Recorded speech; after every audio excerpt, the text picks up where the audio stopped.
যদি আমার মঙ্গল খারাপ থাকে তাহলে আমার বাড়ির দক্ষিণ দিক খারাপ আছে বা উত্তর দিক খারাপ আছে বা নর্থ ইস্ট উত্তর পূর্ব দিক মানে ঈশান কোণ খারাপ আছে। তার জন্যে আমাদের শেষ মুহূর্তে গিয়ে হয়তো মঙ্গলের জন্য বিবাহ আটকাচ্ছিল, হচ্ছিল না, কিন্তু যখন হলো ঠিকঠাক সেই জায়গায় গিয়ে লাস্ট মুহূর্তে যখন ভেঙে যাবে তাহলে বুঝতে হবে যে আমার গ্রহের সাথে সাথে মঙ্গলের সমস্যার সাথে সাথে বাস্তুর সমস্যাটা অনেক বেশি, তার জন্যে ভেঙে গেল। তার জন্য বাস্তুটা সবার আগে ঠিক করে নেওয়া উচিত, ব্যালেন্স বা বন্দনাটা করে নিতে পারেন।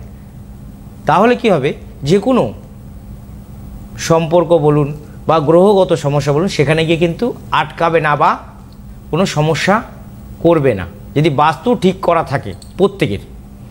এখনকার দিনে 90% বলবো যে বাস্তু প্রত্যেকের খারাপ আছে, কারো ঈশান কোণ খারাপ। দেখবেন আজকাল বেশি নর্থ ইস্ট মানে উত্তর পূর্ব দিক ঈশান কোণ বলা হয়, এই জায়গাটায় আমাদের মাস্ট ঠাকুর ঘর করা উচিত।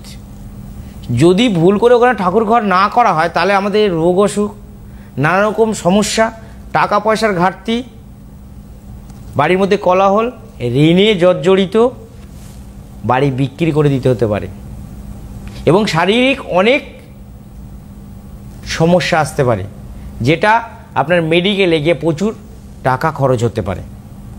সেই জায়গাটা মানে নর্থ ইস্ট ঈশান কোণটা, এখানে ঠাকুর ঘর করা উচিত, করতে হয়, নাহলে সমস্যা। যদি বাথরুম হয়ে যায় বা রান্নাঘর হয়ে যায় তাহলে আমাদের লাইফে এই যে শেষ মুহূর্তে গিয়ে বিয়েটা হলো না, এরকম সমস্যা লেগে থাকবে যাদের ঈশান কোণে রান্নাঘর বা বাথরুম রয়েছে, তাদের এই সমস্যাগুলো আসবে। এই যে মঙ্গলের সমস্যা, এই মঙ্গল হচ্ছে মাঙ্গলিক। আমরা